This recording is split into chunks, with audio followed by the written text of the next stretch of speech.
Good morning, আমাদের class শুরু হচ্ছে। আচ্ছা, আমরা এর আগের দিন আমরা দেখেছিলাম কিভাবে করে করে আমরা সিমিট লটা ডিরাইভ করি।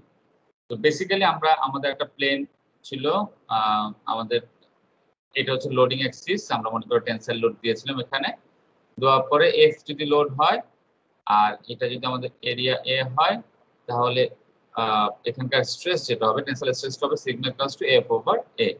এভাবে করে করে এটা যদি একটু ইনক্লাইন করা থাকে, এই এইটাকে ধরলাম আমরা স্লিপ প্লেনটা যদি আমাদের মনে করো লোডিং অ্যাক্সিসের সাথে যদি ফাই করে ইনক্লাইন থাকে, তাহলে আমরা করেসপন্ডিং এই স্লিপ প্লেনের উপরে স্লিপ ডিরেকশন যদি আমরা এটা হয়, তাহলে সেটা হচ্ছে লোডিং এর সাথে কি পরিমাণ অ্যাঙ্গেল করে আছে সেটা আমরা বের করতে পারবো।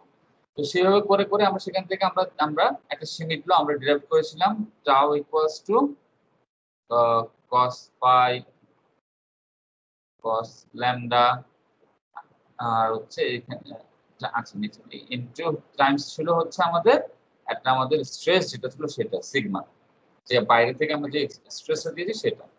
এখানে যেটা হচ্ছে বেসিক্যালি আমরা এখানে যেটা হচ্ছে আমরা এখানে রিজলভ কম্পোনেন্টটা বের করছি, যে আমাদের শিয়ার কম্পোনেন্ট যেটা রিজলভ যেটা হচ্ছে শিয়ার কম্পোনেন্ট সেটা আমরা বের করছি, সেটা হচ্ছে আমাদের টাও আর। এই রিজলভ স্ট্রেসটা যখন আমরা বের করলাম, বের করার পরে আমরা কিছু স্পেসিফিক কনফিগারেশন পেলাম, কিছু আমরা জিওমেট্রিক্যাল আমরা কনফিগারেশন পেলাম। এই জিওমেট্রিক্যাল কনফিগারেশন গুলো আমাদেরকে বলে দিবে কখন একটা কোন স্ট্রেসটা আমাদের মিনিমাম দরকার, যেটা পেলে ম্যাটেরিয়ালের ভিতরে আমাদের ডিফর্মেশন শুরু হবে। বাইরে থেকে তো আমরা লোড দিচ্ছি, কিন্তু সেটা কিন্তু ডাইরেক্টলি আমাদের ম্যাটেরিয়ালের ভিতরে ডিসলোকেশন মুভমেন্ট করাচ্ছে না, ডিসলোকেশন মুভমেন্ট করাচ্ছে হচ্ছে আমাদের শিয়ার স্ট্রেস বা শিয়ার লোড।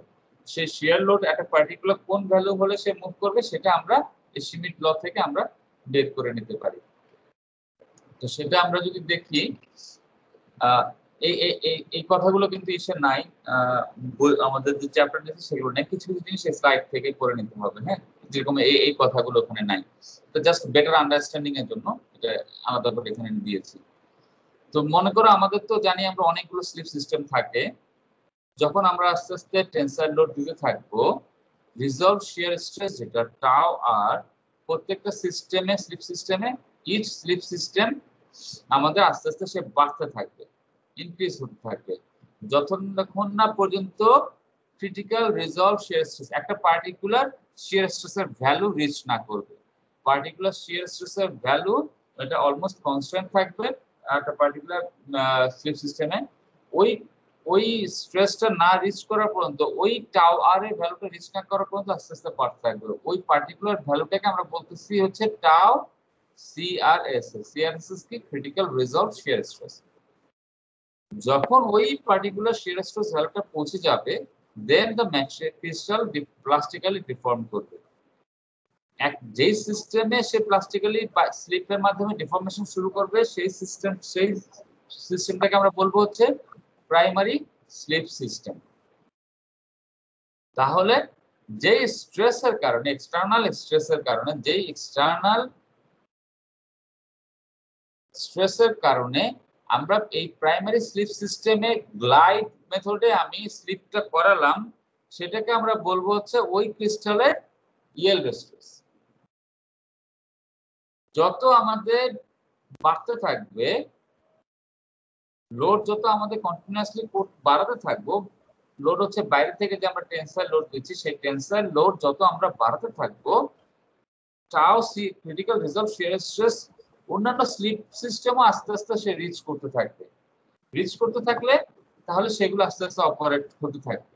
আসলে কথাটা এখানে যদি আমরা চিন্তা করি, টাওটা আসলে কি ছিল? টাও ছিল সিগমা কস পাই কস ল্যামডা, তাই না? তার মানে যখন আমাদের এখানে পৌঁছে গেল, আমরা মনে করি এটা যখন মনে করো আমাদের আসলো 45 ডিগ্রিতে আসলো, তখন মনে করো আমরা সুন্দর ভালো একটা ভ্যালু পেয়ে গেলাম, আমাদেরকে রিচ করে আমাদের সে ম্যাক্সিমাম একটা ভ্যালু পেলাম, সেই স্ট্রেসে আমাদের মনে করো আমরা রিজলভ হয়ে সে স্ট্রেস সে ডিফর্মেশন শুরু করলো। এখন যখন অন্যান্য স্লিপ প্লেনগুলো কি হবে, যখনই একটা প্লেন যখন মুভ করবে আস্তে আস্তে তার ভিতরে বাকিগুলো তো জিওমেট্রিক্যাল, তারও কিন্তু আস্তে আস্তে, কারণ আমার লোডিং অ্যাক্সিস তো ফিক্স। এখানে যদি দেখি আমাদের লোডিং অ্যাক্সিস তো ফিক্স, এইটা যখন ডিফর্ম হয়ে গেল, ডিফর্ম হয়ে সে মনে একটু বাইরে হয়ে গেল, অন্যান্য প্লেনগুলো কিন্তু সে একটু মডিফিকেশন হলো। তো সেইভাবে করে ওই প্লেনগুলো তো টাওয়ের একটা ভ্যালু রিচ করবে। ওইভাবে করে করে যখনই সে রিচ করতে থাকবে তখনই আমাদেরকে ম্যাটেরিয়ালের ভিতরে আস্তে আস্তে ডিফর্মেশন শুরু হতে থাকবে। তো প্রথম ডিফর্মেশনটা হবে কখন? প্রথম ডিফর্মেশনটা যখন হবে যখন আমাদের এম এর ভ্যালুটা ম্যাক্সিমাম পাবো। এম ম্যাক্সিমাম হবে যখন cos phi যখন cos phi আর ল্যামডা হচ্ছে 45 ডিগ্রি থাকবে, তখন হচ্ছে আমাদের টাও এর ভ্যালুটা হচ্ছে ম্যাক্সিমাম। প্রথমে সেই ম্যাক্সিমাম ভ্যালুতে টাও ম্যাক্সিমাম ওই জায়গাটাতে যখন থাকবে, টাও আর ম্যাক্স যখন পাবে সে, তখন সেটা হচ্ছে সেটার জন্য হচ্ছে তার টাও সি আর এস এস। একবার ওইটা যখন রিচ করলো, তার পরের ভ্যালু যেগুলো হবে সেগুলোতে কিন্তু টাও সি আর এস এস কিন্তু ভ্যালুগুলো একটু কমে যাবে। একবার যখন শুরু হয়ে যাবে পরে আমাদের মুভমেন্ট কন্টিনিউ করার জন্য আমাদের অত ভ্যালু লাগবে না। প্রথমে মনে করো যদি 6 মেগাপাস্কেল লাগে, পরেগুলো হয়তো 4 মেগাপাস্কেলে হয়তো মুভ করবে। আমরা কেন এটা মুভ করে সেটা আমরা যাবো না, এটা আন্ডারগ্রেড আমাদের দরকার নেই। কিন্তু একবার যখন মুভমেন্ট শুরু হয়ে যায় তখন পরে আমাদের আর সেই অত হাই লেভেলের আর লাগবে না। প্রথমটা গ্রেটেস্ট বা হাইয়েস্ট সিমিট ফ্যাক্টর হাইয়েস্ট কখন হবে? যখন cos phi cos lambda এর ভ্যালু হাইয়েস্ট হবে। সেটা কখন হবে? যেহেতু cos আমাদের 45 ডিগ্রিতে, সেটা হবে মানে হচ্ছে m এর ভ্যালু যখন হাফ বা 0.5 যেভাবেই বলি, এই ভ্যালুটা যখন আমরা রিচ করব দেন সিমিট ভ্যালু ইজ হাইয়েস্ট, এবং সেইখানে হচ্ছে আমাদের সবচেয়ে বেশি আমরা এখানে পেলাম, তাও আমরা শুরু হয়ে গেল। এখন আমাদের বাকিগুলোতে আমরা প্রত্যেকটাতে আমরা করে সিকোয়েন্স আমরা ক্যালকুলেট করতে পারবো, যে আমাদের অন্যান্য প্লেনগুলো যদি জানা থাকে কোনটাতে কত সিমিট ভ্যালু কত হবে কি হবে সেগুলো আমরা সব ক্যালকুলেট করতে পারবো। তো এটা আমরা আগে দেখেছি, যে এভাবে করে আমরা দেখেছি যে আমাদের প্লেনের ওরিয়েন্টেশন গুলো কিভাবে থাকলে আমরা সিমিট ভ্যালু কত পাবো, তখন ডিফর্মেশন হবে কি হবে না সেগুলো আমরা দেখেছি। আমরা আস্তে আস্তে যাই, আস্তে আস্তে আগাই। এই দেখো একটা ক্রিস্টালে ভিন্ন ভিন্ন রকমের গ্রেইন গুলো আমরা দেখতে পাচ্ছি, ভিন্ন ভিন্ন ওরিয়েন্টেশনের গ্রেইন। আমরা এই যে দেখো ভিন্ন ভিন্ন ওরিয়েন্টেশনের গ্রেইন আমরা দেখতে পাচ্ছি। এই গ্রেইন গুলোতে দেখো আমরা বিভিন্ন রকম মার্কস দেখতে পাচ্ছি, একদম লাইন গুলো, এগুলো হচ্ছে আমাদের স্লিপ ব্যান্ড। হ্যাঁ, স্লিপ লাইন গুলো, স্লিপ লাইন যখন অনেকগুলো লাইন একসাথে থাকবে তখন তাকে আমরা বলবো হচ্ছে স্লিপ ব্যান্ড। এই স্লিপ ব্যান্ড গুলো কি দেখতে পাচ্ছি, এগুলো তার মানে আমরা যদি লোডিং এক্সিসটা যদি আমার জানা থাকে তাহলে স্লিপ ব্যান্ডের সাথে আমরা এভাবে করে অ্যাঙ্গেল গুলো বের করতে পারবো। স্লিপ প্লেন, স্লিপ সিস্টেমের সাথে সে কি পরিমাণ অ্যাঙ্গেল করে আছে, টাও, আর যেখানে যে আমাদের যে এই যে ফাই এবং ল্যামডা, সেই মানগুলো আমরা সব বের করে নিতে পারবো। বের করে আমরা অ্যাকচুয়ালি কত ডিগ্রিতে এখানে আছে তার সিমিট ফ্যাক্টর সবগুলো আমরা বের করে ফেলতে পারবো। আমরা যদি টিএম এর ইমেজ নেই আমরা খুব সহজে এইসব কাজ করে ফেলতে পারবো। এই যে crystal with the largest tower with EL first, largest tower EL first, যেটা ভ্যালুটা সেটা হচ্ছে টাও সি আর এস। অন্যান্য গুলো আমাদেরকে আস্তে আস্তে হবে, মানে যখন 45 ডিগ্রি করা থাকবে যেগুলো সেগুলো সবার আগে হয়ে যাবে, তারপরে অন্যান্য গুলো আস্তে আস্তে হতে থাকবে। ঠিক আছে, আমরা এখন একটা হেক্সাগোনালজি দেখি। ক্যাডমিয়াম আনস্ট্রেসড অবস্থা, এসিএম একটা image, ACM image, scanning electron microscope image. দেখো এখানে আমাদের নরমাল আমরা একটা ক্রিস্টাল দেখতে পাচ্ছি, সিঙ্গেল ক্রিস্টাল 100% পর্যন্ত স্ট্রেন করা হয়েছে। কোনো এখানে কোনো স্লিপ ব্যান্ড দেখা যাচ্ছে সীমান্ত?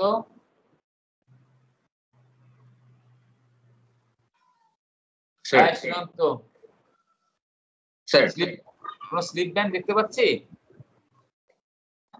স্লিপ ব্যান্ড মোস্ট প্রবাবলি এই যে স্লিপ ব্যান্ড এখানে দেখা যাচ্ছে ল্যাপটপ না স্যার, কম্পিউটারে এই যে আমরা এই লাইনগুলো দেখতে পাচ্ছি না, হ্যাঁ এগুলো স্লিপ ব্যান্ড, এগুলো হচ্ছে আমাদের স্লিপ ব্যান্ড। এই যে এর আগে যে একটা ছবিতে যেটা দেখালাম, এই যে লাইনগুলো, এগুলো হচ্ছে আমাদের স্লিপ ব্যান্ড।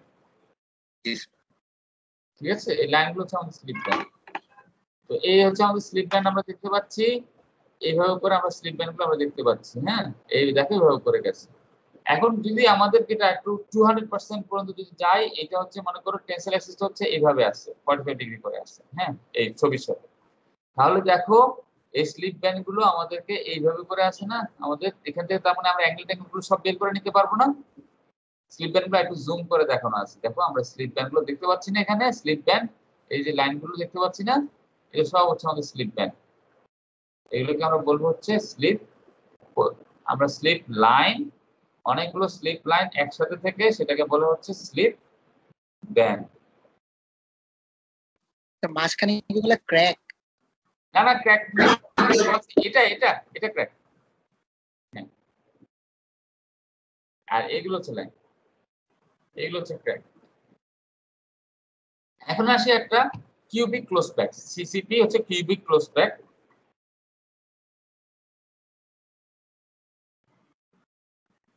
কিউবিক ক্লোজ প্যাকে যখন আমরা টেনসাইল স্ট্রেস স্ট্রেন দেই তখন আসলে বেসিক্যালি কি ঘটে, আমরা যদি টাওয়ার দিয়ে প্লট করি, এদিকে যদি স্ট্রেন রাখি, হ্যাঁ, এদিকে যদি আমরা টাওয়ারটা এমনি বসালাম, তাহলে আমরা কি হয়, প্রথমে আমরা জানি কি ইনিশিয়াল লেভেলে এখানে সে কি করবে, হুকস ল ফলো করবে।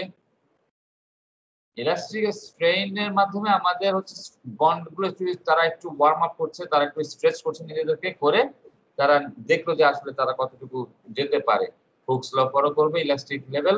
তারপরে যখন আমাদের আস্তে আস্তে স্টেজ 1, স্টেজ 2, স্টেজ 3, মানে আমরা যদি একটা স্ট্রেস স্ট্রেন কার্ভকে যদি আমরা এইভাবে করে প্লট করি, তাহলে এখানে আমরা তাকে যদি আরো ছোট ছোট করে আমরা এই অংশটুকুকে খুব হাই রেজোলিউশনে যদি আমরা চেক করি, হাই রেজোলিউশন মানে কি, আমরা মনে করো 0.0001 স্ট্রেন ভ্যালু, 0.00002 স্ট্রেন ভ্যালু এভাবে করে যদি চেক করি, তাহলে আমরা এরকম কয়েকটা স্টেজে ভাগ করতে পারবো।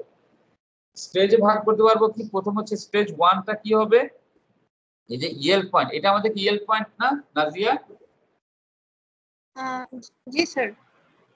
এটাকে আমরা ইয়েল পয়েন্ট কেন বলবো? এখান থেকে স্যার মানে ডিফর্ম করলে আবার আগের অবস্থায় ফিরে আসবে না। আসবে না, হ্যাঁ, এখান থেকে যদি ডিফর্মেশন শুরু হয় তাহলে শেপ চেঞ্জটা হচ্ছে পার্মানেন্ট, সে আগের কন্ডিশনে আগের শেপে ফেরত যাবে না। Thank you. তাহলে আমাদের স্টেজ 1 শুরু হয়ে গেল, ক্রিস্টাল আস্তে আস্তে এক্সটেন্ড করতে থাকবে, বাড়তে থাকবে। এটাকে এই প্রথম অংশটাকে বলা হচ্ছে easy glide. Easy glide is caused by slip on one slip system. Primary slip সিস্টেমে স্লিপের মাধ্যমে এটা হবে, এটাকে বলছি আমরা ইজি গ্লাইড। ইজি গ্লাইডটা তাহলে কি, প্রাইমারি স্লিপ সিস্টেমে যেটা হবে, মানে ওই যে 45 ডিগ্রি করে যেগুলো থাকবে বা অলমোস্ট 45 ডিগ্রি করে যেগুলো থাকবে, সেইখানে যে স্লিপটা হবে সেটা আমরা স্লিপ কি, স্লিপ আমাদের গ্লাইডের মাধ্যমে হয় না, ক্রস স্লিপ বলি, আর ওই যে আমরা এমনি যেটা বলি এজ ডিসপ্লেসমেন্ট, যেই মুভ করুক, হ্যাঁ, সে তো গ্লাইড করে তো মুভ করছে।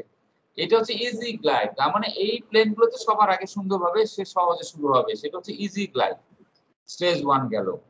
তারপরে হচ্ছে geometry of the crystal changes as slip proceeds. Schmidt factor changes on for each slip system, and slip may begin on second slip system when the slip system is reaches to the primary system. যদি primary সিস্টেমের কাছাকাছি যায় তাহলে হবে, অথবা কম ভ্যালুতেও হবে, ঠিক আছে, দুইটাতেই হবে। শুধু যে প্রাইমারি স্লিপ সিস্টেম হবে নট নেসেসারিলি, রোটেট যদি করতে পারে করে যদি ওই প্রাইমারিটার হাফের কাছাকাছি যায় হবে, আর না হলে কম ভ্যালুতেও হবে। এটাকে হচ্ছে যে স্টেজ 2 বলা হয়, যেখানে আমাদের এই ইজি গ্লাইডের জায়গায় আগে ছিল ইজি গ্লাইড, প্রথমে ছিল আমাদের ইজি গ্লাইড, ইজি গ্লাইডটা চেঞ্জ হয়ে হবে হচ্ছে এখন শুধু গ্লাইড হবে। আগে ইজি গ্লাইড ছিল 1 স্লিপ সিস্টেমে, এখন হবে 1 2 3, ধরলাম তিনটা স্লিপ সিস্টেমে হবে। তিনটা স্লিপ সিস্টেম থেকে মনে করো এখান থেকে 1000 হলো ডিসলোকেশন, এখান থেকে মনে করো 800 হলো, এখান থেকে মনে করো 900 হলো। তিনটা এতগুলো আমাদের যখন ডিসলোকেশন এক জায়গাতে গাদাগাদি করা শুরু করবে, তখন তারা কি হবে, ডিসলোকেশন মুভমেন্টটা কি হবে, সহজ হবে না বাধা বেশি পাবে? বাধা বেশি পাবে। আচ্ছা, অশেষ ঘোষ। জি স্যার, ডিসলোকেশন মুভমেন্ট সব তো একই ডিরেকশনে হওয়ার কথা না, এই জন্য একজন আরেকজনকে বাধা দেওয়ার কথা। হ্যাঁ, কারণটা কি, মনে করো চিন্তা করো আমরা একটা মনে করো আমরা লোকাল বাসে উঠেছি, লোকাল বাসে মনে করো যদি আইলের মধ্যে মাঝখানে করিডোর যেটা, সেই আইলে যদি লোক বেশি থাকে, আমার মুভ করে যদি আমাকে তো হেল্পার কি বলবে, যাও পিছনে যাও পিছনে যাও, আমাকে যত সহজে আমি পিছনে যেতে পারবো, লোক যদি 2-3 জন দাঁড়িয়ে থাকে তাহলে আমি তত সহজে যেতে পারবো, তাই না? তো সেই হিসেবে যত বেশি আমার ভিড় থাকবে তত আমাদের মুভমেন্ট করাটা তত কষ্ট হয়ে যাবে। আবার মনে করো অনেক হয়তো মনে করো একটা সুটকেস নিয়ে উঠে বসে আছে, তখন তোমার জন্য আরো কষ্ট হবে। আমি তখন কি করবো, হয়তো একটু জাম্প টাম্প করে পাটা কোনোভাবে বাঁকে, যদি তোমরা কেউ লোকাল বাসে উঠে থাকো আর কি, আমি জানি না, তো হয়তো অনেকেই উঠেছি আমরা। তো এখন তাহলে আমাদের জন্য সেটা কি হবে, তখন একটা কেউ অনেকেই আছে এরকম বাসে উঠতে দেখবো যে সুটকেস একটা ফেলে রেখেছে, একটা ব্যাগ ফেলে রেখেছে, কাঁধে হয়তো খুব বড় একটা ব্যাগ, একটা স্কুল ব্যাগ নিয়ে বসে আছে, তখন আমাদের কি হয়, অনেক কষ্ট করে আঁকা বাঁকা করে আমরা পিছনের দিকে আস্তে আস্তে যাই, ঠিক না? কারণ আমার মুভমেন্টটাকে তত বেশি ডিফিকাল্ট করে ফেলা হচ্ছে। এই মুভমেন্টটা যখন ডিফিকাল্ট করে ফেলা হচ্ছে তখন দেখো এইভাবে করে স্ট্রেসটা আমাদের কুইক বেড়ে যাচ্ছে, স্লোপটা একটু বেড়ে যাচ্ছে না? এই অংশে স্টেজ 1 এর তুলনায় স্টেপ 2 স্লোপটা কি অনেক বেশি না? কেন বেশি? কারণ মুভমেন্ট ডিফিকাল্ট হয়ে যাচ্ছে। তার মানে মুভমেন্ট ডিফিকাল্ট হয়ে যাচ্ছে মানে কি, আমাকে মুভ করাতে হলে আমাকে আরো বেশি পরিমাণে লোড দিতে হচ্ছে। লোড বেশি দেওয়া মানে কি, আমার স্ট্রেস বেশি দেওয়া। স্ট্রেস বেশি দেওয়া মানে কি, এই ভ্যালুটা যত বেশি স্ট্রেস দেওয়া তত এই ভ্যালুটা তত আরো স্টিপার হবে, আমার স্লোপটা তত স্টিপার হবে, তাই না? এই অংশটুকুকে বলা হচ্ছে ওয়ার্ক হার্ডেনিং। আমরা আরো ডিটেইলসে পড়ব। This reason is called our work hardening, work hardening stress. হ্যাঁ, তারপরে স্ট্রেস 3 টা হচ্ছে আস্তে আস্তে আমাদেরকে আরো বেশি যখন হবে, স্ট্রেস যখন আরো বাড়তে থাকবে, আমাদেরকে ওই যত আমাদের বাধা ছিল, আমি এত রেগে গেছি, আমি মানুষজনকে ধাক্কা দিয়ে দিয়ে আমি বাসের পিছনে চলে যাব, তখন আমাদের আর অত আমাকে আর বেশি আর বাইরে থেকে একদম ধাক্কাইতে হবে না, হেল্পারকে আর ধাক্কাইতে হবে না, আমি নিজেই চেপে রেগে চলে যাচ্ছি পিছনে। অত বেশি স্ট্রেস আমার লাগবে না, আস্তে আস্তে আমি ফেল করতে থাকবো, আস্তে আস্তে আগাতে থাকবো, ইউপিএস এ পৌঁছে যাব, ইউপিএস এ পৌঁছে তারপর আস্তে আস্তে আমি এক জায়গায় যেয়ে ফেল করে যাব। কনক্লুশন গুলো হচ্ছে কি, ওই সিমিট ফ্যাক্টরের কনক্লুশন গুলো তোমরা এটা নিজেরা করে নেবা, এটা কিছু নাই। এখানে বলা হচ্ছে ম্যাক্সিমাম হচ্ছে টাউ যখন 45 ডিগ্রি হবে, টাউ আর ফাই, আমি ওই ট্যাঙ্গেল গুলো বের করতে পারবো, cos ফাই cos ল্যামডার মান আমি বের করতে পারবো কিভাবে, আমার যদি আমরা জানা থাকে আমাদের একটা হচ্ছে কি h1 k1 l1 h2 k2 l2, এই দুটো আমার যদি সবকিছু যদি জানা থাকে, আমি এই দুটা আমাদের যে একটা হচ্ছে স্লিপ প্লেন নরমাল, আর একটা হচ্ছে আমাদের লোডিং কন্ডিশন, এগুলো সব জানা থাকে, আমি cos ফাই cos ল্যামডার মান আমি বের করে নিতে পারবো। একটা জিনিস হচ্ছে cos ফাই এবং cos ল্যামডার মান আমি মনে করি একটা বের করে আরেকটা আমি 90 ডিগ্রি থেকে মাইনাস করে আমি বের করব না, ঠিক আছে? মাইনাস করে বের করব না এখন, কারণ এই দুটার মান মানে cos ফাই এন্ড ল্যামডা তোমার সবসময় 90 ডিগ্রি নাও হতে পারে। এটা কারণ যদি আমাকে জিজ্ঞাসা করো আমি তোমাকে অ্যান্সার দিতে পারবো না, আমি ক্রিস্টালোগ্রাফি আমার অত ভালো আমার মনে থাকে না, আমি এটা গত টার্মে আমি এটা একটু করেছিলাম কিন্তু আমি আবার এটা ভুলে গেছি, আমার মনে নেই। যদি তোমরা কেউ ক্রিস্টালোগ্রাফিতে যদি কারো গুড কনসেপ্ট থাকে তোমরা হয়তো এটাকে আমাকে এক্সপ্লেন করতে পারবা যে কেন এইটা এবং এইটা নট নেসেসারিলি অলওয়েজ 90 ডিগ্রি, ঠিক আছে? Always 90 degree. সেজন্য যদি তোমাকে অঙ্ক পরীক্ষা থাকে, ক্লাস টেস্টে তো অবশ্যই ক্লাস টেস্ট নিচ্ছি না, তোমাদের অ্যাসাইনমেন্টে একটা অঙ্ক আছে এরকম, কখনোই একটা বের করে 90 থেকে আরেকটা মাইনাস করে দিও না, হ্যাঁ, সবসময় দুটো করে বের করো। কেউ কি আমাকে কুইক এটা অ্যান্সার দিতে পারবে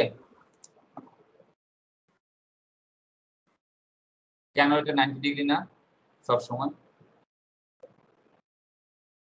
আচ্ছা ঠিক আছে, দরকার নেই, তোমরা একটু চিন্তা করে দেখো। স্যার হ্যাঁ বলো। cos ফাই হচ্ছে কিভাবে বের করব?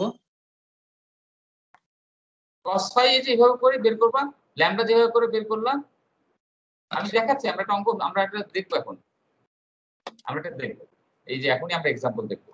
Determine the tensile stress that is applied. Tensile stress হচ্ছে that is applied along the 1/0 axis of a silver crystal. একটা সিলভার একটা ক্রিস্টাল আছে যেখানে হচ্ছে যে লোডিং অ্যাক্সিস হচ্ছে 1/0 that to cause a slip on 1 এটা হচ্ছে আমাদের স্লিপ সিস্টেম। তাহলে এখান থেকে আমরা ক্রিটিক্যাল স্ট্রেস হচ্ছে আমাদের 6 মেগাপাস্কাল। তাহলে আমরা গিভেন আমার যখন টার্ম ফাইনালে যদি আমার সব সময় করে শুরু করব একদমই স্কুল কলেজের মতো দেয়া আছে বলে কি কি দেয়া আছে সবকিছু লিখতে হবে, লিখে তারপর আসল কাজ শুরু করবা। এটা যদি না দেখি আমি ধাম করে মার্কশিট কেটে দেব। মানে তুমি কোশ্চেনে কি বলা আছে সেটাকে তোমাকে এক্সট্রাক্ট বের করতে হবে, সেখান থেকে সেটাকে স্টার্ট করে সেখান থেকে তার জুসি আইটেম গুলোকে বের করে তোমাকে গিভেন বলে লিখে দিতে হবে। টেনসাইল অ্যাক্সিস কি 1/0, তাই না? স্লিপ সিস্টেম কি বলা আছে? স্লিপ সিস্টেম কি বলা আছে? 1/1 আর 0 1/1। তাহলে আমাদের টেনসাইল অ্যাক্সিস পেলাম। নরমাল টু স্লিপ প্লেন কি হবে? নরমাল টু স্লিপ প্লেন ডিরেকশনটা কি হবে? নরমাল টু স্লিপ প্লেন বলো বলো বলো, নরমাল টু স্লিপ প্লেন কি হবে? এই ডিরেকশনটা বলা কি হবে? এখানে আমাদের স্লিপ প্লেন দেয়া আছে, আমাদেরকে আমরা যদি একটু ফর্মুলা খেয়াল করি আমাদেরকে কি লাগে, আমাদের লোডিং অ্যাক্সিস হচ্ছে এটা লাগবে আর স্লিপ প্লেনের নরমালটা আমাদের লাগবে, তাই না? আরেকটা কি লাগবে? তিনটা আমাদের ডিরেকশন লাগে। একটা হচ্ছে কি লোডিং অ্যাক্সিস, মানে কোন ডিরেকশনে লোড দিলাম, এই যে এফ টা যেই ডিরেকশনে, নরমাল টু স্লিপ প্লেন, এবং আমার স্লিপ প্লেনটা আমাকে জানা থাকতে হবে। স্লিপ সিস্টেমটা, স্লিপ সিস্টেম কি বলবে? স্লিপ সিস্টেম আমাকে বলবো হচ্ছে আমাদের এটা হচ্ছে এক্স ওয়াই জেড হচ্ছে আমাদের স্লিপ প্লেন, আর ডিরেকশনটা মনে হচ্ছে এইচ কে এল হচ্ছে আমাদের ডিরেকশন। তার মানে স্লিপ ডিরেকশন আমরা পেয়ে গেলাম, সেটা হচ্ছে এইচ কে এল। এখন নরমাল টু স্লিপ প্লেন এই ডিরেকশনটা আমাদেরকে বের করতে হবে। এই ডিরেকশনটা কি হবে বলতো? আমরা জানি, সবাই জানি। ক্রস গুণ করতে হবে, হ্যাঁ, ক্রস গুণ, ক্রস প্রোডাক্ট। আরে বাবা, আমাদের একটা একটা প্লেনে normal sir X Y Z ডিরেকশনটাই তো এক্স হ্যাঁ। ওয়াই জেড প্লেনের উপরে নরমাল। হ্যাঁ হ্যাঁ, সেটা প্রজেকশন কি হবে? এটাই তো এক্স ওয়াই জেড। জি স্যার। মানে এখানে হবে 1 বার, কে বলেছে এটা? নাজমুল? জি স্যার। আচ্ছা, হ্যাঁ 1 বার। একটা প্লেনে নরমাল ডিরেকশন হচ্ছে তার সেই কোঅর্ডিনেট গুলো তুমি ব্যবহার করতে পারো, ঠিক আছে? 1 বার।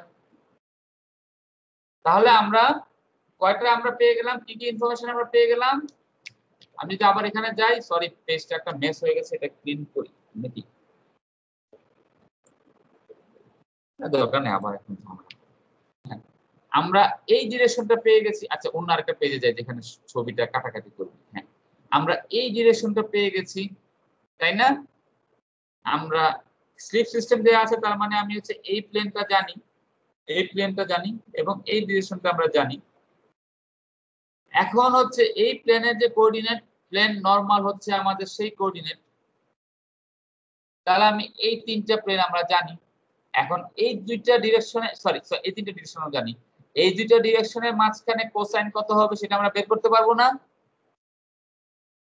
ওই যে দুটো আমরা ডট প্রোডাক্ট স্কেলার প্রোডাক্ট আমরা বের করে নেব। এবার একই ভাবে এই দুটো ডিরেকশনের মাঝখানে কত অ্যাঙ্গেল করে আছে সেটাও আমরা বের করে নিতে পারবো না?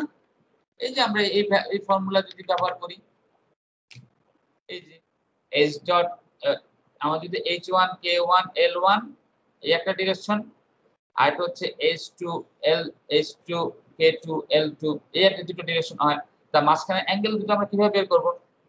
h1 dot h2 plus k1 dot k2 plus l1 dot l2, তারপর হচ্ছে নিচে হচ্ছে আমরা এটা ম্যাগনিটিউড নিয়ে নেব, h1 square plus k1 square plus l1 square dot হচ্ছে আমাদের পরেরটা ডাইমেনশন। এভাবে করলে আমরা বের হয়ে যাবে না? এখন আমরা তাহলে খাতা কলম বের করি, খাতা কলম বের করি, আমরা একটু অঙ্ক করি।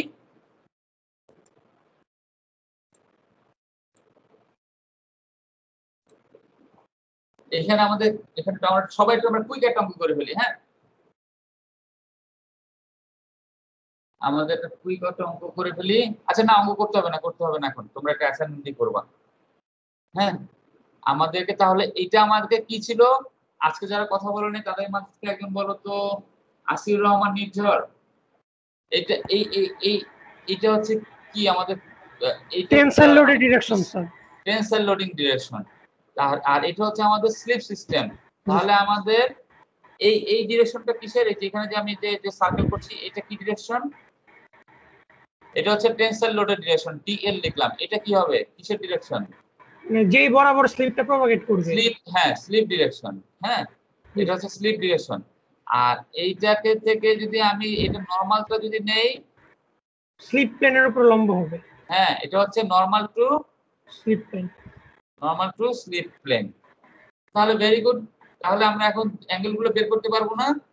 জি স্যার। আমরা অ্যাঙ্গেল গুলো বের করি, আমরা দুইটা বের করি, বের করে আমরা দেখি কি হবে। আমরা প্রথমে cos phi বের করি, আমরা cos lambda বের করি, cos phi বের করলাম, cos lambda বের করলাম। আমরা ফর্মুলা কি জানি? টাও CRSS, এই যে এখানে আমাদের CRSS বলে দেওয়া আছে। CRSS কত বলা আছে? রায়হান সিদ্দিকী, সিআরএসএস কত বলা আছে? 6 স্যার 6 হ্যাঁ, মেগাপাস্কেল। এটাকে আমরা হচ্ছে টাও সিআরএসএস হচ্ছে আমাদের 6। তাহলে আমরা টাও সিআরএসএস ইকুয়ালস টু আমরা কি জানি? Sigma cos phi cos lambda। আমরা cos phi বের করলাম, cos lambda বের করলাম, টাও এর মান জানি 6। যদি সব বসিয়ে দেই তাহলে আমাদের কি পরিমাণ লোড দিতে হবে, স্ট্রেস দিতে হবে সেটা আমরা বের করে ফেলতে পারবো, তাই না? তাহলে আমরা এক্সটার্নালি 15 মেগাপাস্কেল লোড দিলে ওইটাকে রিজলভ করে যখন ম্যাটেরিয়ালের একটা পার্টিকুলার প্লেন, আমাদের পার্টিকুলার প্লেনটা কি আমাদের হচ্ছে এই যে 1 1 বার 1 বার আর হচ্ছে সরি আরেকটা ছিল কি 0 1 বার 1, এই স্লিপ প্লেনের উপরে যখন তার টি আর রিজলভ শিয়ার কম্পোনেন্টটা যখন 6 মেগাপাস্কেল হবে তখন সে ডিফর্ম করবে। কখন তার ভিতরে 6 মেগাপাস্কেল হবে? যখন সে এই ভ্যালুগুলোকে সে যখন রিচ করবে, হ্যাঁ, এই ভ্যালুগুলো যখন সে রিচ করবে তখন তার ভিতরে আমি 6 জেনারেট করতে পারবো। করলে তখন সে অ্যাকচুয়ালি আমি বাইরে থেকে তখন তার হচ্ছে 15 মেগাপাস্কেল দিচ্ছি, তখন সে ডিফর্ম করলো। তাহলে এইভাবে করে আমরা বের করতে পারি। এখন যদি তোমাকে আমি বলে দেই এই সিলভার ক্রিস্টালের ডায়ামিটার ছিল মনে করো 2 মাইক্রোমিটার, তাহলে আমার অ্যাকচুয়ালি লোড কতটুকু লাগলো সেটা বের করতে পারবা না? জি স্যার। আমরা জানি সিগমা তো হচ্ছে 15 মেগাপাস্কেল হলে তাহলে আমি পাই ডি স্কয়ার বাই 4 করে সেখান থেকে আমি কতটুকু আমার লোড লাগলো, টেনসাইল লোডটা কত, টেনসাইল লোড সেটা আমি বের করে দিতে পারবো। ঠিক আছে, মাথায় রেখো। কিছু ক্যারেক্টারিস্টিক্স আছে, এটা নিজেরা পড়ে নিও, 5টা বা 6টা ক্যারেক্টারিস্টিক্স আছে, এগুলো একটু নিজেরা পড়ে নিও, এগুলো বলবো না, আমরা পড়ে নিও। হ্যাঁ 6টা আছে, করে নিও।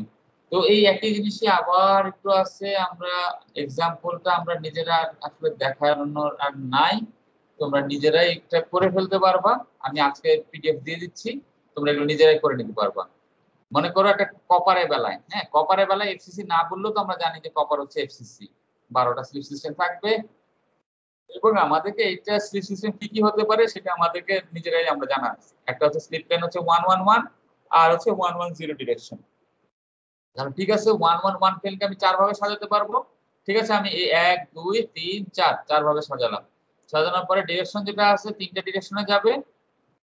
এখন যেটা হচ্ছে 111 এ যেভাবে ডিরেকশন যাবে অন্যান্যতে প্লেনগুলোতে ডিরেকশনগুলো একটু চেঞ্জ হবে, কিন্তু সুবিধার জন্য তুমি যদি একই রাখতে চাও, মুখস্থ করা সম্ভব না এতগুলো, তাহলে আমার আপত্তি নেই পরীক্ষাতে, হ্যাঁ, কারণ এক্স্যাক্টলি 12টা মুখস্থ করার কোনো দরকার নেই। ঠিক আছে, স্লিপ প্লেন স্লিপ ডিরেকশন জানি, cos phi cos lambda বের করলাম, করে শ্মিট ফ্যাক্টরের মান বের করলাম, মান বের করে যদি আমি সিআরএসএস বলা আছে 50 তাহলে আমি বের করে ফেলতে পারবো। কতগুলো আছে আমি ভ্যালু হচ্ছে যেহেতু আমি 0 দিয়ে ডিভাইড হবে সেগুলো আমি আনডিফাইন্ড হচ্ছে, হ্যাঁ, যেগুলো আনডিফাইন্ড তার মানে ওই প্লেনে স্লিপ হবে না, যেগুলো আনডিফাইন্ড সেগুলোতে স্লিপ হবে না। স্লিপ সবার আগে হবে, যে ভ্যালুগুলো সবচেয়ে কম সেগুলোতে স্লিপ সবার আগে হবে। ঠিক আছে, যেগুলোতে ভ্যালু সবচেয়ে কম সেখানে স্লিপ আগে হবে, বাকিগুলোতে আস্তে আস্তে হবে। আর যেগুলোতে হচ্ছে আমি আনডিফাইন্ড বা হচ্ছে ইনফিনিটি চলে আসতেছে সেই প্লেনগুলোতে কোনো স্লিপ হবে না। সেই প্লেনগুলোতে তুমি যদি বেশি জোরাজুরি করো সেগুলোতে ক্র্যাক তৈরি হবে। ঠিক আছে, একইভাবে অন্য আরেকটাও একভাবে এক্সাম্পল দেয়া আছে। আমরা cos phi cos lambda বের করে আমরা কোথায় হচ্ছে স্লিপ হবে কিনা, যদি স্লিপ না হলে কি হবে, স্লিপ হলে কখন হবে স্লিপ, যেগুলোতে আমাদের m এর মান বেশি পাবো সেখানে স্লিপ হবে। যদি কোনো কারণে স্লিপ যদি না হয় তাহলে কি হবে, সেখানে আমাদের ক্র্যাক তৈরি হয়ে যাবে, ম্যাটেরিয়ালের ভিতরে ক্র্যাক তৈরি হবে। আমরা যেরকম এর আগে ওই যে আমাদের সিআর স্ট্রাইপ দেখালো না, যে ওই যে কালো কালো গুলো কি, এভাবে করে আমাদের ক্র্যাক তৈরি হবে।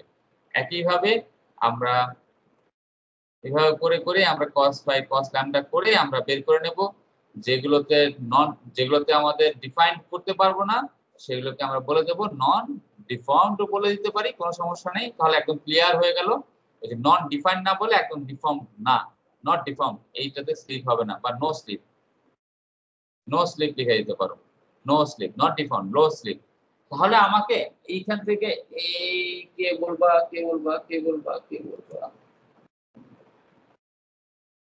কাকে জিজ্ঞাসা করবো? হানিফ, হানিফ না, তারিফ, মোহাম্মদ তারিফ, রোল 47। জি স্যার। হ্যাঁ কৌশিক, দাঁড়াও আগে একটু কথা শুনে নিই। জি স্যার। এই বলো তো কোন প্লেনে সবার আগে স্লিপ তৈরি হবে, ডিফর্মেশন কোন প্লেনে সবার আগে হবে এই ছবি, এই টেবিলে? স্যার 1/1 আর হচ্ছে এইটার হচ্ছে মানে হচ্ছে এটার হচ্ছে স্যার 101 ডিরেকশনে। 101 কারণ হচ্ছে এখানে হচ্ছে আমাদের সবচেয়ে কম ভ্যালু, তাই না? কম ভ্যালু। আরেকটা আছে স্যার সেম ভ্যালু। হ্যাঁ এইটা, তাই না? এই দুটোতে সবার আগে শুরু হবে। আমরা কি দেখলাম, আমরা পড়ে আসছি কি 12টা স্লিপ সিস্টেম পড়ে আসছি না? জি স্যার। 12টা স্লিপ সিস্টেম পড়ে আসছে, মানে 12টাই যে আমার যে লোডিং ডিরেকশন যেটা ছিল, ওই লোডিং ডিরেকশনের সাথে যে 12টাই ফেভারেবলি আছে, নট ন্যাচারালি। ঠিক আছে? জি স্যার। 12টার মধ্যে আমি যেগুলোতে সবচেয়ে কমে আগে বাড়তে পারবো সেই দুটোতে সবার আগে ডিফর্মেশন হবে। হ্যাঁ সিআর বলো। তাহলে স্যার স্লিপ সিস্টেম কমে গেল না 12টার থেকে? কমে গেল না, প্রাইমারি সিস্টেম তো আছেই। প্রাইমারিলি আমার এই দুটোতে আমার কাজ শুরু করবে আগে। ঠিক আছে? প্রাইমারিলি এই দুটোতে কাজ শুরু করবে আগে, তারপর আস্তে আস্তে যাবে। ঠিক আছে? এই কারণে আমাদের একটা ডিরেকশন, যখন আমরা ওই যে অ্যানাইসোট্রপিক পড়ছি, নাম শুনছি না? অ্যানাইসোট্রপিক ম্যাটেরিয়াল, আইসোট্রপিক ম্যাটেরিয়াল আমরা পড়েছি না? নাম শুনছি স্যার। ওয়ানই পড়ছে এগুলো। জি স্যার। আইসোট্রপিক প্রপার্টি মানে কি? সব ডিরেকশনে সেম থাকে। আর অ্যানাইসোট্রপিক মানে কি? এক এক ডিরেকশন এক এক রকম। আমরা তাহলে এখন একটু হিন্টস পেলাম না কেন এরকম ঘটতে পারে? কারণ কি লোডিং ডিরেকশনের সাথে স্লিপ সিস্টেম যখন ডিফারেন্টলি ওরিয়েন্টেড থাকবে তখন সব জায়গাতে একভাবে ডিফর্মেশন হবে না। এই যে মনে করো লোডিং ডিরেকশনটা যদি স্লিপ প্লেনের সাথে ধরে নিলাম যে 25 ডিগ্রি করেছিল, তখন ধরলাম যে এই ঘটনাটা ঘটতেছে। আবার যখন মনে করো 35 ডিগ্রি করেছিল, তখন এই ঘটনাটা একটু চেঞ্জ হবে। ঠিক না? যখন 65 থাকবে তখন আরেক রকমের হবে। যখন হচ্ছে আমাদের কত ধরলাম যে 72 আছে, তখন এক এক রকমের হবে। তার মানে কি তুমি কিভাবে লোডিং করতেছো, লোডিং করার আগে তোমার স্লিপ প্লেন গুলো কিভাবে আসছে সেইটার উপর নির্ভর করবে তো ম্যাটেরিয়ালকে তুমি কিভাবে ডিফর্মেশন করতে পারবা। আমরা রোলিং যখন করি, রোলিং করলে কি হয়, সব প্লেন আমি একদম ঘুরাই দিই, গ্রেন গুলোকে ওরিয়েন্ট করে দিই। গ্রেনকে যখন ওরিয়েন্ট করি তার মানে কি তার স্লিপ প্লেনও তো ঘুরে যাচ্ছে। তখন হচ্ছে আমি কিভাবে তারপর লোডিং দিলাম সেগুলোর উপরে আমাদের নির্ভর করবে আসলে ম্যাটেরিয়াল কি হয়। সেটা আরেকটা জিনিস টেক্সচার, হ্যাঁ ওইটা আমরা জানার দরকার নেই আপাতত। এইভাবে করে আমাদের আসলে ম্যাটেরিয়ালের ভিতরে ডিফর্মেশন, এক এক ম্যাটেরিয়ালে আমাদের এক এক ভাবে ডিফর্মেশন হচ্ছে, কারণ এক এক ম্যাটেরিয়ালের ভিতরে স্লিপ প্লেনগুলো এক এক ভাবে ওরিয়েন্টেড থাকে। কারণ তুমি তাকে কাউকে পিটাইছো, কাউকে তুমি টেনে লম্বা করছো, কাউকে তুমি কাস্টিং করছো, এক এক ভাবে সে এক এক ভাবে গ্রো করছে, তাই না? তো সেজন্য আমাদের লোডিং ডিরেকশন গুলো আমাদের ডিফর্মেশনের স্টাইলও এক একজনের এক এক রকম হবে। এটা যাই, এখন আমরা আসি dislocation in various crystal structure. FCC টা আমরা পড়ব, বিসিসি এইচসিপি হচ্ছে আমরা জাস্ট একটু টাচ করব। আমরা মেইনলি এফসিসি টা দেখব। আমি আজকে চেষ্টা করব এটাকে আমরা কুইক শেষ করে দেওয়ার। এটা ঠান্ডা মাথায় বাসায় তোমরা আজকে একটু বসে বসে পড়বা। এফসিসি ক্রিস্টালের ভিতরে আমরা ওই যে বলছিলাম না ডিসলোকেশন, আমরা ইউনিট ডিসলোকেশন বলে আসলে কিছু নাই, পারফেক্ট ওয়ার্ল্ড বলে আসলে কিছু নাই। আমরা সবার ভিতরে একটু দোষ ত্রুটি থাকবেই। ডিসলোকেশন বি যদি হয় সে আসলে কিভাবে ট্রাভেল করার চেষ্টা করবে, স্প্লিট হবে B1 B2 B3 B4 অনেক ভাবে সে স্প্লিট হবে হয়ে, যেটাতে তার সবচেয়ে কম এনার্জি খরচ হবে সে সেই পথেই সে যাওয়ার চেষ্টা করবে। এফসিসি বলে সেটা আমরা একটু দেখি।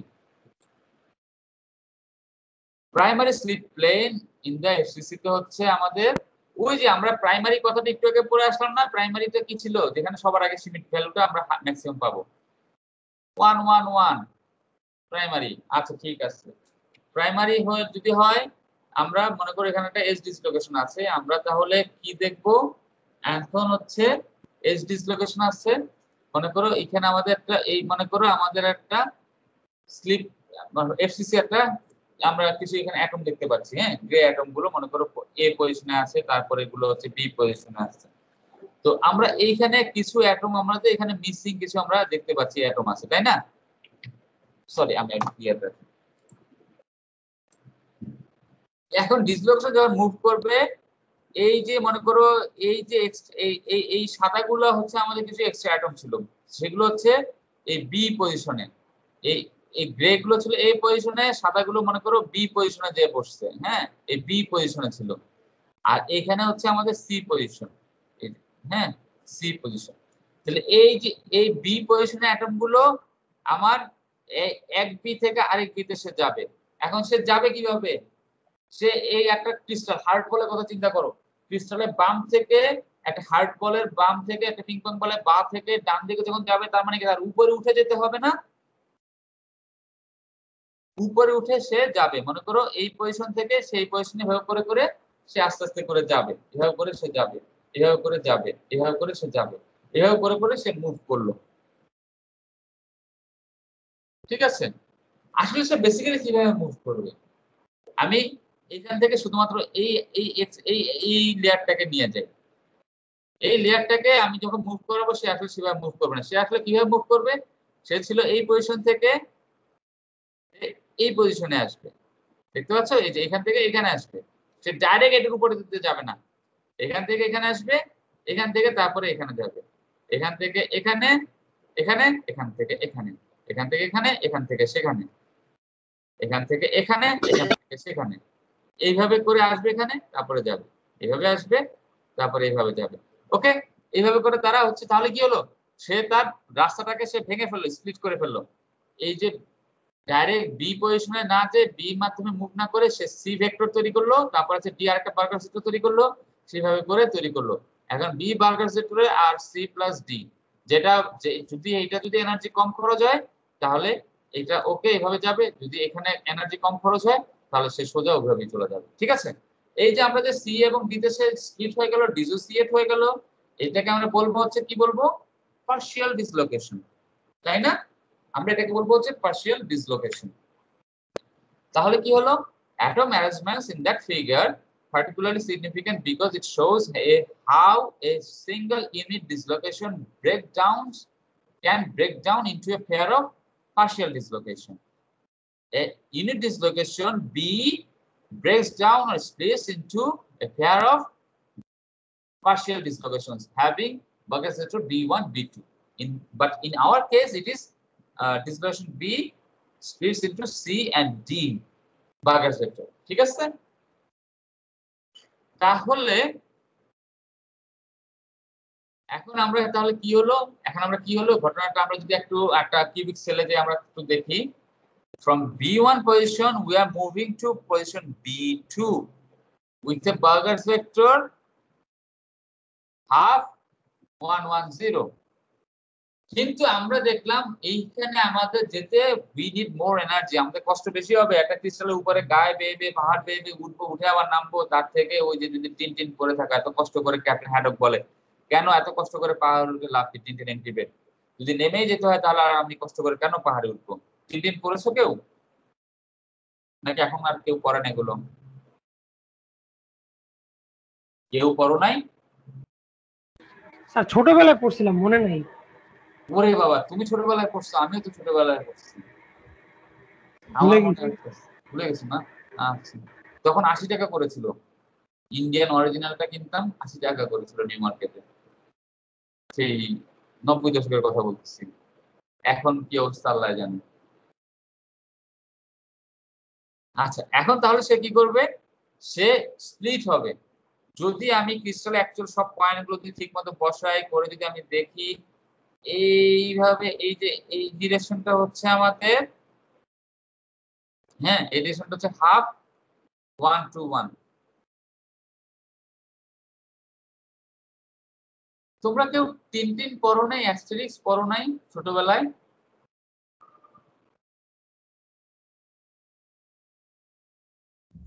স্যার পড়ছি স্যার, বিশেষ সাহিত্যে কেন্দ্রীয় লাইব্রেরিতে উইকলি আসতো তখন পড়ছি। এখন স্যার সব তো আমাদের ছোটবেলা তো আমাদের কার্টুন কমিক্স পড়া উচিত, বা বড় হলে পড়া উচিত। আমি বইটা পড়ার সময় আমি তখনও পড়ছি, বই থেকে এত দূরে চলে যাবে না। কার্টুন হোক, কমিক হোক বা যেই বই হোক, বই পড়া উচিত, বই পড়া একটা গুড হ্যাবিট থাকা উচিত। কি কৌশিক?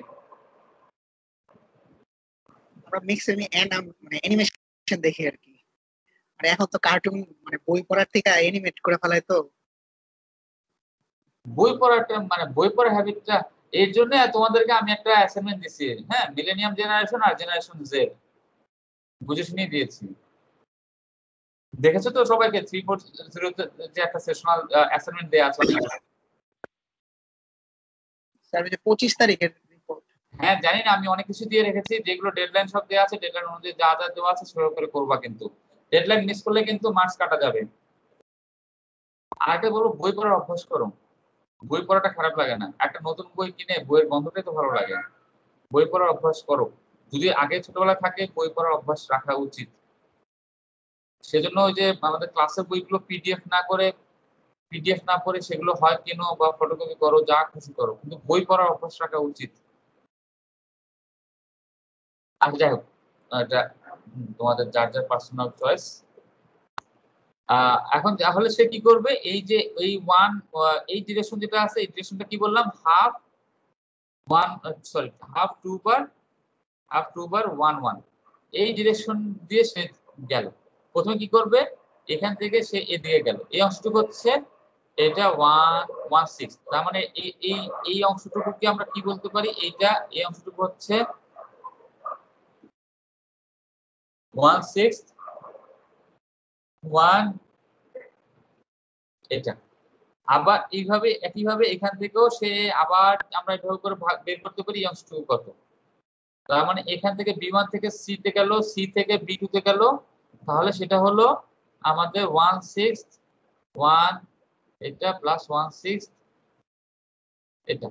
এখন এই দুটোকে ক্যালকুলেশন করে যদি দেখি, সেটা আমার এনার্জি ভ্যালুটা হচ্ছে এই হাফ 110 থেকে কম হয়, তাহলে এই স্প্লিট হয়ে তারা পার্শিয়াল ডিসলোকেশন তৈরি করবে, ডিসোসিয়েশনটা হবে, না হলে হবে না। তোমাদের যেটা খেয়াল রাখতে হবে, এইটার আকার খেয়াল রাখতে হবে। এফসিসি তে কিভাবে করে পার্শিয়াল ডিসলোকেশন তৈরি হয় এক্সাম্পল দিয়ে যেন দেখাতে পারো, ঠিক আছে? এইটা আকারটা আমাদেরকে খেয়াল রাখতে হবে। হুবহু যে এটা একটা নট নেসেসারি তুমি একটা এফসিসি সুন্দর করে ড্র করে তুমি সেটার ভিতরে এভাবে করে জাস্ট ডিরেকশন গুলো এভাবে করে আমরা যদি ফেস টু ফেস বা ডায়াগোনাল এঁকে তুমি জাস্ট দেখাই দিলেই হয়ে যাবে যে আমি এভাবে করে জাম্প করতে পারি। এই জিনিসগুলো এখানে বলা আছে এটা হচ্ছে আমাদের রিঅ্যাকশন, আমরা ক্যালকুলেশন করে দেখতে পারবো যেটা এনার্জি কম সেটা হচ্ছে আমাদের স্প্লিট হবে, যদি এনার্জি না কমে তাহলে সে কেন কষ্ট করবে। এখন আসলে বেসিক্যালি আমরা কি হচ্ছে, আমরা ডিসলোকেশন, এই যে মনে করো পজিশন এ, এই যে ছিল পজিশন বি, আর এই জায়গাগুলো আমাদের যে পজিশন সি যে ছিল সে মুভ করতে থাকবে। এই যে ডিসলোকেশন গুলো আমাদের যাওয়ার কথা ছিল কি, বি পজিশন থেকে বি পজিশনে যাওয়ার কথা ছিল, তাই না?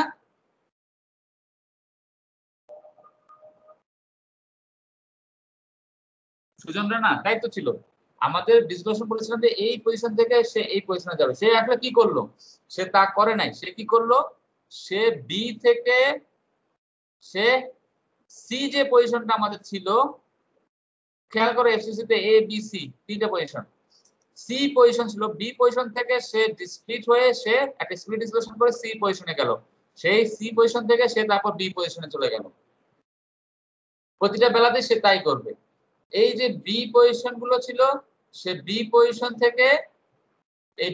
থেকে সে এই সি পজিশনে যে বসলো, সি পজিশনে যে বসবে সেখান থেকে সে যে আবার বি পজিশনে যাবে, সে স্প্লিট হলো না, সেইভাবে করে ভেঙে ফেললো না, স্ট্যাকিংটাকে সে নষ্ট করে দিল না। নষ্টটা কিভাবে করলো, বি পজিশন গুলোকে সে আরবার করেসপন্ডিং বি তে না পাঠিয়ে সে পাঠিয়ে দিল সি তে। তাহলে আমাদের কি হলো, ফেজ সেন্টারটা আমাদের কিভাবে থাকার কথা, বিএসি বিএসি বিএসি এভাবে করে আমাদের হওয়ার কথা, তাই না? তাহলে যদি আমাদের না থেকে সে আসলে কি হলো, সে আমাদের কি করলো, বিএসি বিএসি বিএসি এভাবে না করে সে মাঝখান থেকে একটা বি কে সরাই ফেললো, বিটাকে একটাকে সরাই ফেললো, তাহলে ওই জায়গার স্ট্যাকিংটা কি হয়ে গেল, আবার বিএসি বিএসি মাঝখান থেকে একটাকে সে বি কে সরাই ফেললো, তাহলে আমাদের স্ট্যাকিংটা কি দাঁড়ালো, ওই জায়গাটাতে একটা স্ট্যাকিংটা কি হলো, একটা এসি হয়ে গেল না? হ্যাঁ, একটা স্ট্যাকিংটাকে এসি হয়ে গেল না? স্ট্যাকিং এসি হয়ে যাওয়া মানে কি, একটা ফল্ট তৈরি হলো না? আমি ওই যে প্রথম ডিফেক্ট করানোর সময় যে বলছিলাম যে একটা ফল্ট তৈরি হলো না, যেটাকে আমরা বলবো হচ্ছে স্ট্যাকিং ফল্ট। এই যে আমরা একটা স্ট্যাকিং ফল্ট তৈরি হলো। আমাদের যে সিকোয়েন্সটাকে আমি চেঞ্জ করে দিলাম, এই বি কে বি পজিশনে যাওয়ার কথা ছিল, না করে আমি কি করলাম, বি কে পাঠিয়ে দিলাম সি, তারপর সি থেকে সে তারপর যাবে বি। এভাবে করে আমি তার স্ট্যাকিংটাকে চেঞ্জ করে দিলাম না? বিটাকে যে আমি একটা ফল্ট তৈরি করে দিলাম, এই ফল্টটা কি হচ্ছে আমাদের স্ট্যাকিং ফল্ট। এই ফল্টটা আসলে কি দেখাবে আমরা একটু পরে দেখছি। যদি আমরা যাই, আচ্ছা এইভাবে গেল আমাদের, সেইভাবে ডাইরেক্ট না যে এই যে এই এ বি, এই এ অ্যাটম গুলো ছিল এখানে, বি অ্যাটম গুলো এখানে, এটা হচ্ছে আমাদের সি। বি থেকে বি তে যাওয়ার কথা, ডিসপ্লেসমেন্ট মুভ করতে হলে না করে সে কি করলো, সে বিটাকে সে নিয়ে গেল সি তে, সি থেকে তারপরে গেল বি তে। এইভাবে করে যখন আমাদের স্ট্যাকিংটা হলো, তার মানে কি সি আমাদের স্ট্যাকে একটা স্ট্যাকিং এর একটা ফল্ট তৈরি হলো। এই ফল্টটা যে তৈরি হলো, এই স্টাইলে যেভাবে করে ফল্ট তৈরি হলো, সেটাকে বলবো আমরা শকলি পার্শিয়াল। এটা হচ্ছে হেইডেনরিক এন্ড শকলি 1948 সালে এটার আইডিয়াটা দিয়েছিলেন। ওনাদের আইডিয়া অনুসারে এটাকে বলা হচ্ছে শকলি পার্শিয়াল। শকলি পার্শিয়ালে কিছু আছে। শকলি পার্শিয়ালটাকে হচ্ছে যেটা বার্গারস ভেক্টর অফ দ্য ডিসলোকেশন হচ্ছে আমাদের ফল্টের প্লেনে থাকবে, হ্যাঁ ফল্টের সাথে প্লেনে থাকবে, প্যারালালে থাকবে। এগুলো আমরা অত ডিটেইলস আমরা যাব না, আমরা শুধু একটু জেনে রাখলাম। একটা হচ্ছে একটা হচ্ছে শকলি, আর একটা হচ্ছে ফ্র্যাঙ্ক টাইপ। যেটা বার্গারস ভেক্টর হচ্ছে ফল্টের সাথে নরমালে থাকবে, পারপেন্ডিকুলারলি থাকবে, আর একটা হচ্ছে প্যারালালি থাকবে। প্যারালালি যেগুলো থাকে সেটা হচ্ছে শকলি টাইপ, আর যেটা পারপেন্ডিকুলারলি থাকবে সেটা হচ্ছে ফ্র্যাঙ্ক টাইপ। অত কিছু আমাদের জানার দরকার নেই। আমরা শকলি পার্শিয়াল, যেটা আমরা এতদিন পর্যন্ত যে ডিসোসিয়েশন শিখেছি সেটা হচ্ছে আমাদের শকলি পার্শিয়াল, বা যে ছবি শিখেছি এটা হচ্ছে আমাদের শকলি পার্শিয়াল। হ্যাঁ, এটা হচ্ছে আমাদের শকলি পার্শিয়াল, শকলি আমাদের পার্শিয়াল। শকলি পার্শিয়ালটা আসলে কি হলো, এইখানে হচ্ছে ডিসলোকেশন, যদি আমাদের ইউনিট ডিসলোকেশন মুভ করে আমাদের সুন্দর করে স্লিপ করলো, সেটা হচ্ছে আমাদের একটা লাইনের মাধ্যমে আমি দেখালাম, একটা লাইনের মাধ্যমে দেখালাম, এইভাবে করে মুভ করে গেল। কিন্তু সে আসলে কিভাবে মুভ করলো, সে আসলে কিভাবে মুভ করলো, ডিসপ্লেসমেন্ট আসলে কিভাবে মুভ করলো, এ এ সরি বি বি, হ্যাঁ এ লেয়ার তো নিচে, সে কি করলো এইভাবে না, যে সে এইভাবে করে আরেকটা সি তে গেল, সি লেয়ারে গেল, সি থেকে তারপরে বি তে গেল। তাহলে আমাদের কি হলো, সে যে প্রথম এইভাবে যে মুভ করলো, এই লাইনটাকে আমি ওপেন আপ করছি, ভেঙে দিচ্ছি লাইনটাকে। এই লাইন যেটা ছিল, মনে করো যে এরকম একটা লাইন ছিল, সেইটাকে আমি ব্রডার করে দিচ্ছি। কিভাবে ব্রডার করছি, প্রথমে মনে করো এইভাবে করে সে এই অংশটুকুকে, এটা বললাম 1, এটা হচ্ছে সে 1 গেল, যে আবার কি হলো, আমি যদি ড্র করি তাহলে দেখা গেল যে এইভাবে আরেকটা ড্র করি, সে এই অংশটুকু হচ্ছে 2, এই 2 আমাদের ডিসলোকেশন, ডিসলোকেশন এই যে সে যে পজিশন চেঞ্জ করে স্ট্যাকিং এর একটা ফল তৈরি করলো, এই ফলটা হচ্ছে আমাদের এই মাঝখানের অংশটুকু। এখন কি হলো, ব্যাপারটা আসলে কি দাঁড়ালো, ডিসলোকেশনটা কি হলো, আগে ডিসলোকেশন কি ছিল, আচ্ছা আমি এই পেজটা ক্লিয়ার করি। আগে আমার ডিসলোকেশন ছিল মনে করো এইটা, এইটা ছিল আমাদের, আমি কালার চেঞ্জ করি তার,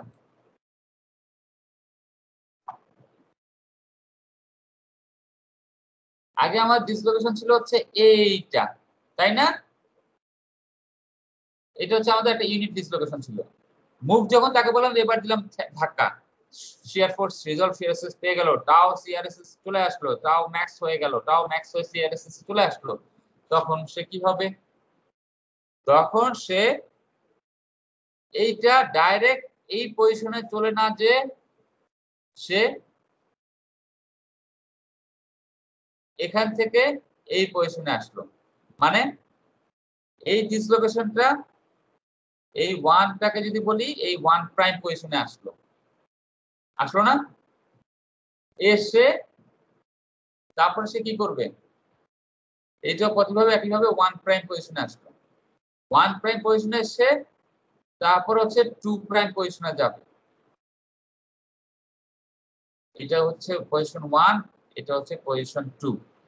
তারপরে এভাবে করে সে 2 প্রাইম পজিশনে যাবে, 2 প্রাইম পজিশনে যাবে, 2 প্রাইম পজিশনে যাবে, 2 প্রাইম পজিশনে যাবে। তারপরে আস্তে আস্তে করে সে মুভ করলো। এই যে ডিসলোকেশন যে যখন সে মুভ হ্যাঁ এইভাবে করে যখন সে মুভ করতে থাকলো, তার মানে কি এখন আমার ডিসলোকেশন এই পুরোটা মিলে আমার ডিসলোকেশনটা তৈরি হলো না? আমি আমার বি অ্যাটম গুলোকে সি পজিশনে ধাক্কা দিয়ে সরিয়ে দিলাম, তার মানে কি সি পজিশনে আমার অ্যাটম চলে আসলো, সি পজিশনে আমার অ্যাটম চলে আসলো, আসার পরে সেই অ্যাটম গুলো তারপরে আস্তে আস্তে বি পজিশনে যাবে, তাই না? সি পজিশনে আমার অ্যাটম আসলো, সেই অ্যাটম গুলো আস্তে আস্তে বি পজিশনে যাবে। এখন আমি তাহলে এই এই এই পার্টিকুলারলি রেড লাইটেড অংশটা যেটা আছে রেড এরিয়া করে সেটা চিন্তা করি। এই জায়গাতে আমাদের স্ট্যাকিং কিভাবে আছে? এর উপরে সি আছে, তাই না? এর উপরে সি, এ সি, তাই আছে না? এটা একটা ফল্ট তৈরি, একটা স্ট্যাকিং একটা ফল্ট তৈরি করলো না? আমার হওয়ার কথা ছিল কি এ বি সি, না করে সে কি আছে এ সি বি নাই, বি সরাই দিছে, তাই না? এটা হচ্ছে আমাদের এই ফল্ট। এই ফল্টটাই হচ্ছে আমি দেখাচ্ছি যে ডিসলোকেশনটা আর একটা পার্টিকুলার পজিশনে থাকলে সে এরকম একটা সিঙ্গেল করেছিল, সেভাবে না করে সে ডিসলোকেশনটা একটা এক্সটেন্ডেড ডিসলোকেশন হয়ে গেল।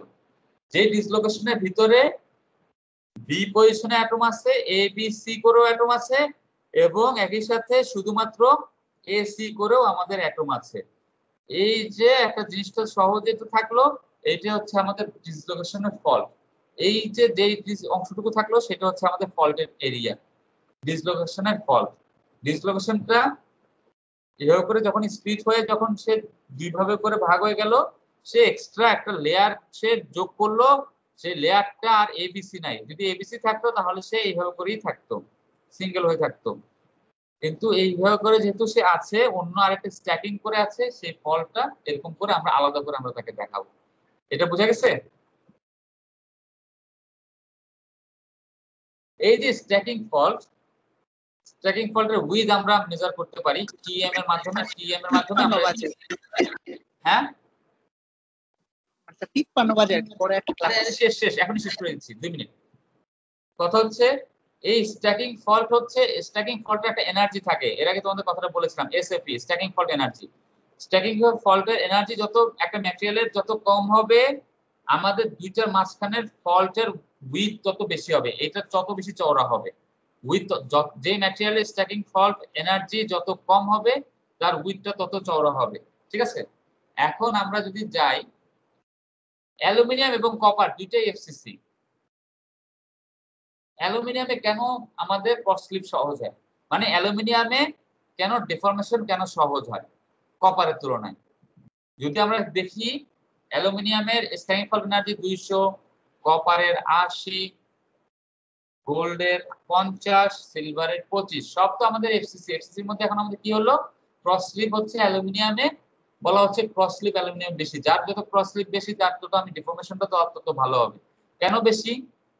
সহজ উত্তর হচ্ছে তার স্ট্যাকিং ফল্ট এনার্জি বেশি, তাই স্ট্যাকিং ফল্ট এনার্জি বেশি হলে কি বলা হচ্ছে, যার যত স্ট্যাকিং ফল্ট এনার্জি বেশি তার স্ট্যাকিং ফল্টের উইথ তত কি হবে, তত কম চওড়া হবে, তাই না? উইথ তত কম হবে। উইথ যত কম হবে তার মানে কি, উইথ যত কম হবে তত তার চান্স বেশি সে একটা পয়েন্টে সে ন্যারো হয়ে যাওয়ার চান্স বেশি থাকবে, সে আস্তে আস্তে চিকন তত থাকবে। যত আমার ন্যারো হয়ে থাকবে তার মানে সেই জায়গাগুলোতে আমি ক্রস স্লিপ করে ফেলতে পারবো। যদি আমাদের এই দুটার ডিসটেন্সটা যদি কম হয়, একটা ডিফারেন্ট রিজিয়ন তৈরি হয়েছে এখানে, এটা যদি রিজিয়নটা এটা যদি চওড়া কম হয় তার মানে সেই জায়গা থেকে আমি কি করতে পারবো, আমি ক্রস স্লিপ করে ফেলতে পারবো, আমি স্লিপ করে চলে যেতে পারবো, ক্রস স্লিপ করতে পারবো। যদি এটা চওড়াটা যদি বেশি থাকে তাহলে চান্স থাকবে যে আমাদের ডিসটেন্স এত বেশি হওয়ার কারণে সেই জায়গাতে এই ন্যারো রিজিয়ন গুলো তো ন্যারো হবে না, সেখানে আমি ক্রস স্লিপ করতে পারবো না। তাই হচ্ছে যে আমাদের যদি চওড়া বেশি হয় তার মানে তার স্ট্যাকিং ফল এনার্জি কম, সেখানে আমাদের ক্রস স্লিপের চান্স তত কম হবে, তার মানে তত আমাদের ডিফর্মেশন কম হবে। তাই দুইটা এফসিসি মেটাল হলেও দুইটারই 12টা স্লিপ সিস্টেম আছে, তারপরও কেন দুইটা অ্যালুমিনিয়াম এবং কপার, তার ডিফর্মেশনের বিহেভিয়ার কেন ডিফারেন্ট? কারণ তার stacking fault energy different. Stacking fault energy যার যত বেশি, তার তত হচ্ছে স্ট্যাকিং ফল্টের উইথ তত কম হবে। স্ট্যাকিং ফল্টের উইথ যত কম হবে, তার ভিতরে তত সহজে ক্রস স্লিপ করতে পারবো, মানে তার আমি তত সহজে ডিঙ্গায় চলে যেতে পারবো, তাহলে আমি তত সহজে আমি ডিফর্মেশন করতে পারবো। ওকে, আজকে তাহলে শেষ। So thank you very much. You may leave now. See you tomorrow again. Sir একটা কোশ্চেন ছিল। হ্যাঁ বলো বলো। স্যার ওই আমাদের কালকের অ্যাসাইনমেন্টে মানে 10টা স্কিল লিস্ট করতে বলা হয়েছিল, তো মানে 10টা কিভাবে লিস্ট করব সার্কেল বাদে একটু যদি ইনস্ট্রাকশন দিতেন। বুঝি নাই। স্যার কালকে একটা অ্যাসাইনমেন্ট জমা আছে ট্রান্সফারেবল স্কিল, ওইখানে স্যার কিছু স্কিলের উপরে ফার্স্টে সার্কেল করতে বলা হয়েছে, দেন সার্কেলগুলোর তুমি মধ্যে চিন্তা করো, তোমার মতো করে তুমি চিন্তা করো, তুমি কোন অ্যাটিটিউডটা তোমাকে দিতে চাও। স্যার আমি যদি পাশে এডিট করে লিখে দিই টপ 10টা তাহলে কি হবে? ওইখান থেকে তোমাকে ওই যে সার্কেল করে দিতে পারবে না বা টিক দিতে পারবে না পিডিএফ এ? স্যার সার্কেল তো করছি, কিন্তু তার মধ্যে থেকে 10টা তো আবার আলাদা করতে বলছে, টপ 10টা। ও আচ্ছা অনেকগুলো থেকে টপ 10টা দরকার নেই, 5টা করলেও চলবে। যদি 5টা করতে চাও কোনো সমস্যা নেই, টাইপ করে লিখে দিতে পারো। আমি পিডিএফ এর মধ্যে কাজ করতে হবে, কোনো ওয়ার্ড ফাইল দিলে হবে না, পিডিএফ এর মধ্যে কাজ করতে হবে। তোমাদের সবাইকে পিডিএফ এ কিভাবে কাজ করতে হয়, অ্যানোটেট করতে হয়, টাইপ করতে হয় কিভাবে, সেগুলো শিখতে হবে। হ্যাঁ, আচ্ছা আরেকটা সমস্যা স্যার, আমি অ্যাডোবি অ্যাক্রোব্যাট প্রো দিয়ে এডিট করছি তো সার্কেল স্যার রেক্ট্যাঙ্গেল হয়ে যায়, সার্কেল থাকে না। কোনো সমস্যা নাই, ঠিক আছে। তুমি পেন ইউজ করো, ওখানকার যে আছে না, তুমি তোমার মতো করে স্যার ইকুয়াল তৈরি করে দাও, ওখানে ওই টাইপ করে দাও না, টেক্সট আছে না, পেন্সিল নাও। স্যার এখানে অপশনই ছিল সার্কেল দেওয়ার, আমি সার্কেল দিলে স্যার রেক্ট্যাঙ্গেল হয়ে যাচ্ছে, মানে বড় তো শব্দগুলি ডিসটর্ট হয়ে রেক্ট্যাঙ্গেল হয়ে যায়। ঠিক আছে। আমি পার্সোনালি পছন্দ করি ফক্সি রিডার, তোমরা ফক্সি রিডার বা অ্যাডোবি রিডার যেটা ইউজ করো সেটা দিয়ে করে তোমরা এগুলো এডিট করে নিও, মিনিমাম এডিট, টাইপ করা, ব্ল্যাক কমেন্ট লেখা, করা সবকিছু করতে পারবে। হ্যাঁ বলো। স্যার ফক্সিক পিডিএফ এর কথা বলতেছিলাম আর কি, ওইটা দিয়েই তো করলে হবে। বুঝি নাই, আবার বলো। স্যার ফক্সিক পিডিএফ দিয়ে অ্যানোনেট করলেও তো হবে। হ্যাঁ, তুমি যেটা দিয়ে করো, আমার কোনো সমস্যা নাই। তুমি তাই বলে যদি তুমি প্রিন্ট করে ম্যানুয়ালি খাতায় লিখে হাতে হ্যান্ডরাইটিং এ লিখে সেটা স্ক্যান করে আপলোড করবা না, সেটা আমি অ্যালাউ করবো না। পিডিএফ এর মধ্যেই কাজ করতে হবে, ঠিক আছে? সবাইকে পিডিএফ এ কাজ করতে হবে, মানে ডাউনলোড করে প্রিন্ট করে ওইটাতে হাতে লিখে স্ক্যান করে আপলোড করে দিবা নট অ্যালাউড। আমরা আস্তে আস্তে কিভাবে পিডিএফ এ কাজ করতে আমরা শিখতে পাবো। আমরা বই টই পড়ি না, আমরা পিডিএফ এ কাজ, পিডিএফ নিয়ে আমরা সবাই ব্যস্ত, তাই আমরা পিডিএফ এ সুন্দর করে কাজ করা শিখতে হবে, ঠিক আছে? ওকে, হিউম্যানলি অ্যাচিভমেন্ট তার। হ্যাঁ বলো খুশি।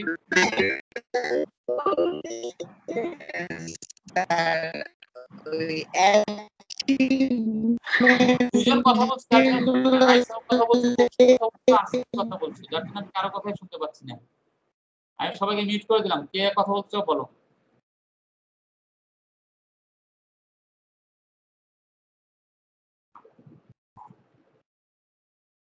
কেউ কিছু বলবা?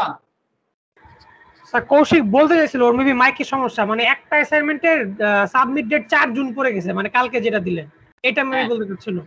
কবে নিতে চাও বলো, আমি এখনই চেঞ্জ করে দেই। আচ্ছা এটা তো সিআর বলবে, বাট ওর মাইকের সমস্যা কি বলতে পারতেছে না।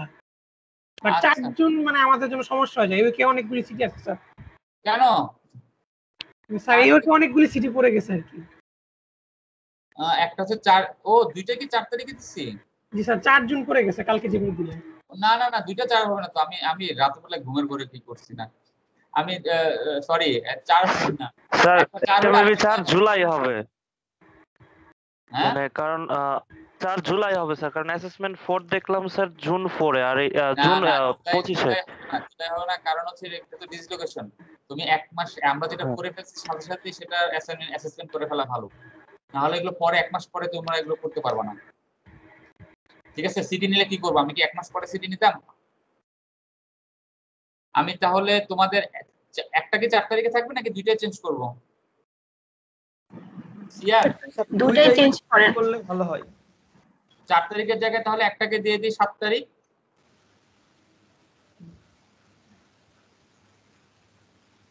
আচ্ছা একটাকে দিলাম হচ্ছে 11 তারিখ, আরেকটাকে দিলাম 18 তারিখ। ওকে, জি স্যার। একটা 11 তারিখ আর একটা হচ্ছে 18 তারিখ। ওকে, তোমাদের ক্লাস আছে না এখন? যাও তোমরা ক্লাসে চলে যাও।